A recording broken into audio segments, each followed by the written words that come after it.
Minneapolis, the police officer who shot dead Black 20-year-old Daunte Wright in a Minneapolis suburb after appearing to mistake her gun for her taser was arrested Wednesday on manslaughter charges.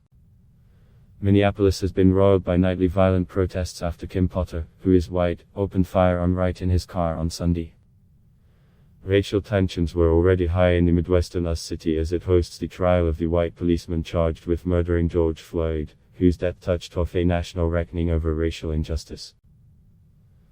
Potter, a 26-year police veteran who resigned after Wright's death, faces a maximum of 10 years in jail if convicted of second-degree manslaughter. She is due to appear in court Thursday for a preliminary hearing after being released on $1 bail, according to local media.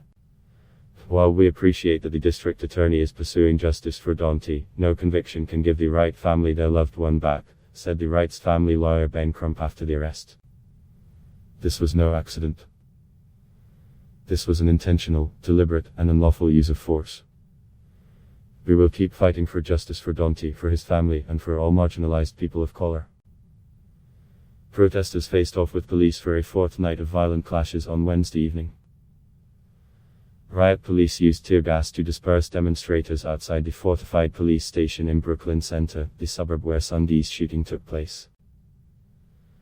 Canberra, about 9 miles, 14 kilometers, away, the judge presiding over the trial of Derek Chauvin denied a defense motion earlier Wednesday to acquit him of murder and manslaughter charges for the death of Floyd. Chauvin, who is white, was seen in a video taken by a bystander kneeling on Floyd's neck for more than 9 minutes as the handcuffed 46-year-old complained repeatedly that he can't breathe.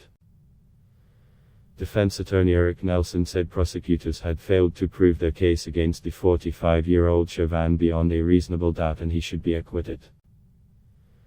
The video of Floyd's May 25, 2020 arrest sparked protests against racial injustice and police brutality in the United States and around the world. A forensic pathologist called by the defense on Wednesday said Floyd died from cardiac arrest brought on by heart disease, illegal drug use and other factors. The testimony of David Fowler contradicted that of several medical experts put on the witness stand by the prosecution who said Floyd died of lack of oxygen while being held face down on the ground. On Tuesday, the families of Wright and Floyd demanded an end to police brutality and the killing of unarmed African Americans by white officers.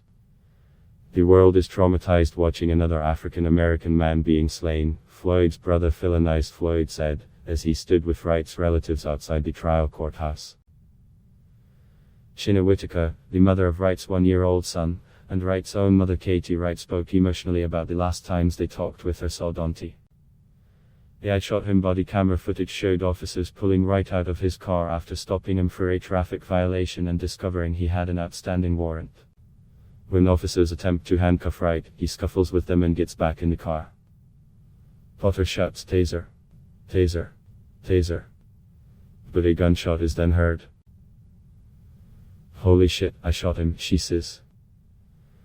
The local county attorney said Potter, 48, had drawn her Glock 9 handgun with her right hand. "These situations show the overpolicing that is done in the black community," said longtime civil rights activist LaBoma Sharpton. "I believe if Wright or George Floyd had been of a different color in a different community, they would have at most been given a ticket, they would not be dead." Imran Ali, Washington County Assistant Criminal Division Chief, vowed he would vigorously prosecute this case and intend to prove that Officer Potter abrogated her responsibility to protect the public when she used her firearm rather than her taser. "Certain occupations carry an immense responsibility, and none more so than a sworn police officer," he added. Concrete blocks and fences were erected around Potter's family home north of Brooklyn Center, with police vehicles patrolling the streets after protesters threatened to attack the property. President Joe Biden called the killing tragic, but urged calm as authorities conduct an investigation.